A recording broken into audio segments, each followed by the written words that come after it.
நெல்லை மாவட்டத்தில் காவல் நிலையத்தை திருநங்கைகள் முற்றுகையிட்ட சம்பவம் குறித்து விவரிக்கிறது இந்த தொகுப்பு. கல்குவாரிகளில் மாமூல் வாங்குவதை தொடர்ந்து பல இடங்களில் போலீசார் அத்துமீறுவதாக பகீர் குற்றச்சாட்டுகளை திருநங்கைகள் முன்வைத்தனர். இவங்க இங்க நடக்கிற கல்கோரியில அவ்வளவு மாமூல் வாங்குறாங்க. சத்தியமா சொல்ற மாமூல வாங்குறாங்க. மாசம் இவங்களுக்கு படி அளக்குறாங்க. ஒவ்வொரு இடத்துல இருந்தா இவங்களுக்கு படி வருது மாசம் இல்லன்னு இவங்க சொல்ல நான் நிரூபிக்கிறேன். இதை நான் நிரூபிக்கிறேன். இவங்க எல்லாம் தான் பண்றாங்க. திருநங்கை கிட்ட ஒவ்வொருத்தவங்களும் வீடியோ கால்ல பேசியிருக்காங்க. இது மட்டும் அல்லாமல் ஒவ்வொரு திருநங்கைகளிடமும் போலீசார் அத்துமீறி வருவதாகவும் குற்றம் சாட்டினர்.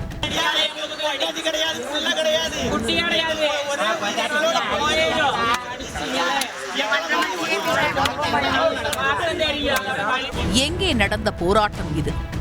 நெல்லை மாவட்டம் பணக்குடி போலீசார் இரவு வாகன தணிக்கையில் ஈடுபட்டனர்.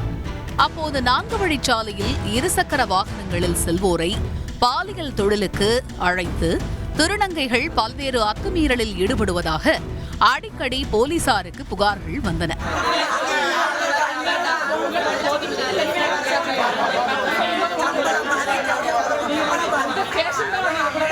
இதனைத் தொடர்ந்து அந்த பகுதிகளில் நின்றிருந்த திருநங்கைகளை போலீசார் கலைந்து போக சொல்லி இருக்கின்றனர். அப்போது போலீசாருக்கும் திருநங்கைகளுக்கும் தகராறு ஏற்பட்டிருக்கிறது. இதனால் ஆத்திரமடைந்த 50க்கும் மேற்பட்ட திருநங்கைகள் பணக்குடி காவல் நிலையத்தை முற்றுகையிட்டு போராட்டம் நடத்தினர். இதனால் காவல் நிலையத்தில் போலீசாருக்கும் திருநங்கைகளுக்கும் தகராறு ஏற்பட்டது.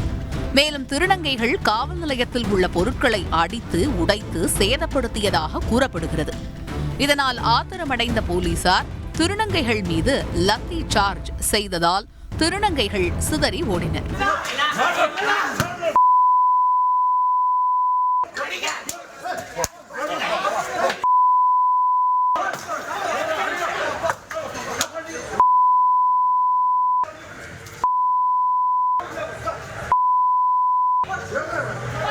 புகார் அளிக்க வந்த தங்கள் மீது போலீசார் லத்தியால் தாக்கியதாக குற்றச்சாட்டுக்களை திருநங்கைகள் முன்வைத்தனர்.